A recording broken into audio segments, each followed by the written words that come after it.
Hello friends, my name is Singh and you are watching my channel Singh sir. Today I am going to discuss about একটা বড় জিনিস নিয়ে আমি আলোচনা করতে চলেছি আজকে ফ্রেন্ডস জেট সাইক্লোন আমাদের পশ্চিমবাংলার মধ্যে বয়ে যাচ্ছে অতএব অ্যাবাউট এনআরসি। আজ আমি এনআরসি নিয়ে আলোচনা করতে চলেছি অর্থাৎ ন্যাশনাল রেজিস্টার অফ সিটিজেনশিপ। অর্থাৎ আমরা ভারতীয় নাগরিক কিনা অর্থাৎ আমরা ইন্ডিয়ান কিনা সেই প্রমাণ দেওয়ার জন্য আজকে আমরা উঠে বেড়ে লেগেছি। যেমন আসামের মধ্যে আমাদের যে এনআরসি যে প্রভাব পড়েছে সেই প্রভাব থেকে আমরা আজ ওয়েস্ট বেঙ্গলের লোক, আমি যেহেতু পার্সোনালি ওয়েস্ট বেঙ্গলের, তো ওয়েস্ট বেঙ্গলের প্রত্যেকটা মানুষ 8 থেকে 80 প্রত্যেকটা মানুষ ভয়ে সন্তুষ্ট হয়ে আছে। গুরুজি দলিল লাগবে না, পরে পরে বলছি বিষয়টা সম্পর্কে। তো ফ্রেন্ডস আজ আমি আলোচনা করতে চলেছি শুধুমাত্র এনআরসি নিয়ে।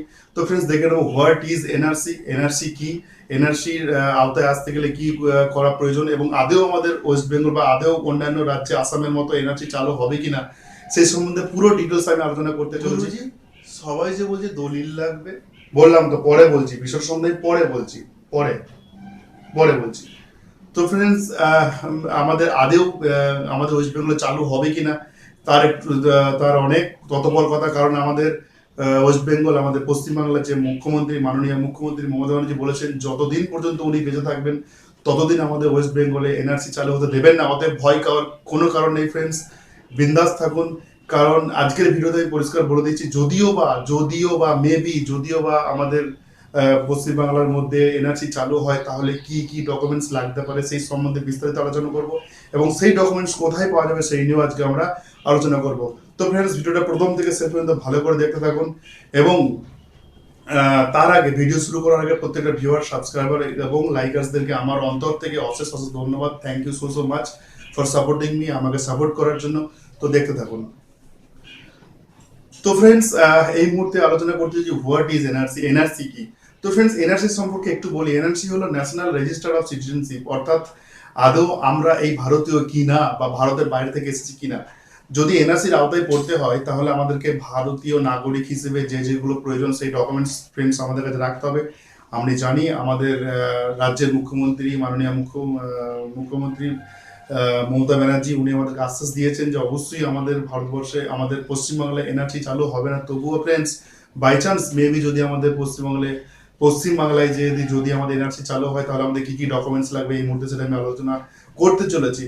তো ফ্রেন্ডস একটা জিনিস কি যে আমাদের ডকুমেন্টস কিন্তু হবে না ফ্রেন্ডস, অর্থাৎ একটা জিনিস কি 1951 সালের পর বা 1971 সালের মিড নাইট আগে পর্যন্ত অর্থাৎ মধ্যরাত্রির আগে পর্যন্ত এই যে 20 বছরের গ্যাপ, এই 20 বছরের মধ্যে ডকুমেন্টস ইস্যু হয়ে থাকতে হবে। বলুন না জমির দলিল লাগবে না, বলছি তো পরে বলছি থামুন, পরে বলছি।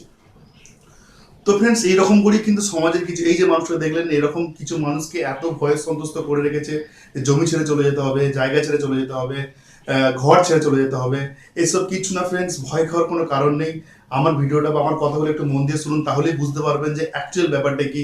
তো ফ্রেন্ডস আমি যে সম্বন্ধে আলোচনা করছিলাম যে 1951 সালের পর থেকে 1951 সালের মধ্যে আপনার যে যে ডকুমেন্টসগুলো থাকা দরকার সেইগুলো আমি একটু বলে দিই। ভয় করার কিছু নেই। আপনারা যে ভয় খাচ্ছেন দলিল লাগবে, ঘর চলে যাবে, দেশ ছেড়ে চলে যেতে হবে, কিছু না। একটু মন দিয়ে শুনুন তাহলে ভালো করে বুঝতে পারবেন ফ্রেন্ডস। তো ফ্রেন্ডস প্রথম বলা হচ্ছে কি জমির দলিল লাগবে না, ওটা নিয়েই বলছি তো একটু ওয়েট করুন, বলছি তো। তো ফ্রেন্ডস প্রথমত হলে কি সবাই দলিল করছে, দলিল শুধু নয়, ঠিক আছে ওই সম্বন্ধে আমি বলছি। প্রথম যে ডকুমেন্টসগুলো আস্তে আস্তে লাগবে সেই ডকুমেন্টগুলো সম্বন্ধে আমি একটু আলোচনা করি, তাহলে বুঝতে পারবেন যে প্রথমত যেটা লাগবে সেটা হচ্ছে আমাদের ইলেকট্রাল রোলস। অর্থাৎ দেখবেন আপনার দাদু বা তার বাবা 1951 থেকে 1971 মধ্যে নিশ্চয় তারা ভোট দিয়ে এসছেন, তাদের অবশ্যই ডকুমেন্টস আছে। আজ হয়তো ওনারা আছেন বা কেউ মারা গেছেন, তাদের ডকুমেন্টস কিন্তু এখনো রয়ে গেছে ফ্রেন্ডস, কারণ সেই ডকুমেন্টস কলকাতার কোনো একটা অফিস বা কলকাতার কোনো ইলেকশন অফিসের মধ্যে আছে। যদি সেইটা আপনারা আপনাদের পার্শ্ববর্তী যে রাজনৈতিক কার্যালয় আছে, যেখানে পার্টি অফিস আছে, সেখানে গিয়ে জিজ্ঞাসা করবেন, তারা আপনাকে অবশ্যই হেল্প করবে কিভাবে সেই ভোটার লিস্ট বা সেইভাবে কি সেই ভোটের ডকুমেন্টস আপনারা পাবেন, তাহলে কিন্তু আপনারা সেই ভারতীয় বলে প্রমাণিত হবেন। তাছাড়া আরো একটা বলা হচ্ছে যদি ল্যান্ড বলছে দলিল লাগবে, হ্যাঁ এরপর আপনারটা আমি বলতে চলেছি। যেমন ল্যান্ড অ্যান্ড টেনেন্সি, যদি আপনার যদি 1951 থেকে 1971 মাঝখানে যদি কোনো আপনার জায়গার দলিল থাকে, সেটা ওই সময় যদি ইস্যু হয়ে থাকে সরকারিভাবে, তাহলে সেই ডকুমেন্টস আপনি দেখাতে পারেন। এবং ফ্রেন্ডস চতুর্থ হলো যেটা, সেটা হচ্ছে ফ্রেন্ডস সিটিজেনশিপ সার্টিফিকেট। যদি আপনার কাছে কোনো মানে নাগরিকের যদি কোনো সার্টিফিকেট থাকে, যদি কোনো শংসাপত্র থাকে, সেটাও আপনি কাজে লাগাতে পারেন। এবং তারপর ফ্রেন্ডস হচ্ছে পার্মানেন্ট রেসিডেন্সিয়াল সার্টিফিকেট, অর্থাৎ 1951 থেকে 1971 মাঝখানে যদি আপনার দাদু বা আপনার বাবা বা যেই হোক না কেন, যদি আপনার স্থায়ী বাসিন্দার সার্টিফিকেট আপনি জোগাড় করতে পারেন, তাহলে ফ্রেন্ডস আপনাকে ভারতীয় নাগরিক বলে প্রমাণিত করা হবে। রিফিউজিশন সার্টিফিকেট, 1950 সালে যখন দেশভাগ হওয়ার পর, যখন কিছু মানুষ ওই ওপার বাংলা থেকে এইপারে চলে আসে, আমাদের ভারতে চলে আসে, তারা যারা রিফিউজিশন সার্টিফিকেট সেই সময় বুদ্ধি করে নিয়েছিল, সেই রিফিউজিশন সার্টিফিকেট আজ কাজে লাগতে পারে। ফ্রেন্ডস আবার কি, পাসপোর্ট যদি থাকে, 1951 থেকে 1971 সালের মধ্যে যদি কেউ পাসপোর্ট, মানে আপনার দাদু বা বাবার, যদি কারোর, যদি আপনার রিলেটিভ রক্ত ব্লাড রিলেশনে যদি কারোর পাসপোর্টের কোনো ডকুমেন্টস থাকে, তাহলে ফ্রেন্ডস আপনাকে ভারতীয় নাগরিক বলে বলা হবে। যদি কোনো এলআইসি করা থাকে, এলআইসি করা থাকলেও ফ্রেন্ডস সেটাকে ভারতীয় নাগরিক হিসেবে গণ্য করা হবে সেই ডকুমেন্টসটাকে।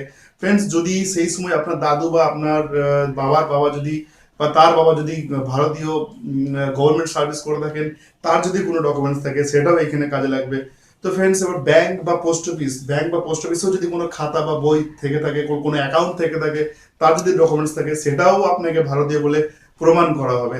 তো ফ্রেন্ডস বার্থ সার্টিফিকেট, যদি আপনার দাদু বা বাবা, তার বাবা যদি কোনো বার্থ সার্টিফিকেট যদি আপনি জোগাড় করতে পারেন, যেটা আবার 1951 থেকে 1971 মধ্যে যেটা ইস্যু করা আছে, অর্থাৎ সেই অ্যাড্রেসটা ভারতের অ্যাড্রেস দেওয়া আছে, স্থানীয় অ্যাড্রেস দেওয়া আছে, সেটাও আপনার কাজে লাগবে।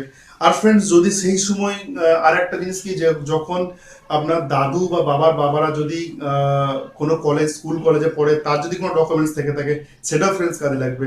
তো ফ্রেন্ডস আর একটা জিনিস খুব ইম্পর্টেন্ট, যেটা হচ্ছে যদি কোনো কোর্ট কেস হয়ে থাকে, কোনো একটা কারণে হয়তো আপনার দাদু বা আপনার বাবার হয়তো কোনো কোর্ট কেস আছে, সেই কোর্ট কেসের যদি আপনি কোনো ডকুমেন্টস বের করে আনতে পারেন, সেটাও প্রমাণ করবে যে আপনি ভারতীয়। তো ফ্রেন্ডস ঘাবড়ানোর কিছু নেই। অনেকে বলছে যে দলিলের কোনো প্রয়োজন নেই। দলিল যারা বলছে জমির দলিল লাগবে, নিকুচি করেছে আপনার দলিলের। বলছি তো আপনি সে কথাটা, কি দলিল লাগবে না, দলিল লাগবে না, কেন ভয় দেখাচ্ছেন মানুষকে? কেন ভয় খেয়ে আছেন? যে বলবে আপনি ভয় খাবেন না। যদি ফ্রেন্ডস আপনাদেরকে দলিল কেউ বলে থাকে, তাহলে অবশ্যই আপনি এই মুহূর্তে আমি একটা কথা বলছি, দিদিকে বলো, একটা আমাদের সাইট আছে মানে আমাদের ওয়েস্ট বেঙ্গলের মুখ্যমন্ত্রীর সাথে যোগাযোগ করার জন্য।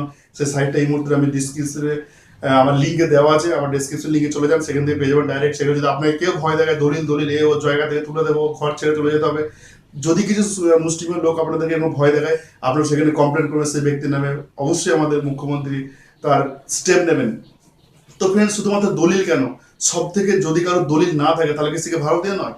অবশ্যই। তার জন্য আপনাদেরকে তো একটা সব থেকে সহজ পথ, সেটা হচ্ছে নিশ্চয়ই আপনার দাদু বা আপনার বাবার বাবা বা দাদুর বাবা নিশ্চয়ই 1951 থেকে 1971 সালের মধ্যে ভোট দিয়ে এসছেন, তার ডকুমেন্টসটা আপনারা বের করতে পারেন। জায়গা থাকার কোনো প্রয়োজন নেই, বা বাকি যে 14খানা আমি ডকুমেন্টসের কথা বললাম, সেগুলো দরকার নেই। সব থেকে মেন হচ্ছে ভোটার কার্ড যদি থাকে সেই সময় 1951 থেকে 1971 মাঝখানে, সেই ভোটার কার্ড আপনি অবশ্যই খুঁজে বের করে আনতে পারেন। খুঁজে বের করতে পারেন মানে কি, তাও বলে দিলাম কোনখান থেকে পাবেন। আপনি আপনার নিকটবর্তী পার্টি অফিসে যাবেন, তাদের সাথে কথা বলবেন, তারা আপনাকে সঠিক তথ্য দেবে এবং তাদের সঠিক খবরটা বলে দেবে কোথায় যেতে হবে, তারা আপনাকে হেল্প করবে। যেহেতু আমাদের মাননীয় মুখ্যমন্ত্রী বলে দিয়েছেন মমতা ব্যানার্জি, যে কোনো ভয় নেই, পার্টি অফিসে হেল্প, প্রত্যেকটা ব্যক্তি হেল্প করবে আপনাকে। অতএব কোনো ব্যক্তি ভয় খাবেন না।